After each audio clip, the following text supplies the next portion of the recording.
বৃশ্চিক রাশির যারা চাকরি করেন, আইটি রিলেটেড প্রফেশনে আছেন কিংবা স্বনিয়ন্ত্রিত প্রফেশনের সাথে সংযুক্ত আছেন, তাদের পজিটিভিটির মাত্রা কিন্তু বৃদ্ধিপ্রাপ্ত হবে।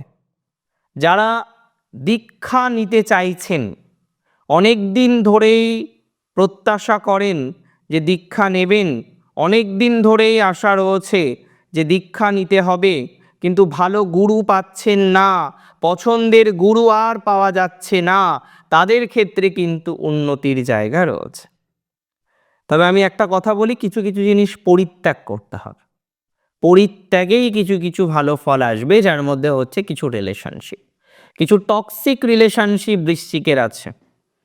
সেই টক্সিক রিলেশনশিপ থেকে চেষ্টা করুন নিজেকে বের করে নিয়ে আসা। না হলে যেভাবে দিনের পর দিন আপনার মানসিক, শারীরিক, আধ্যাত্মিক সমস্ত দিকটা ডিটোরিয়েট করছে, সেই ডিটোরিয়েশন কিন্তু আরও বাড়তে পারে।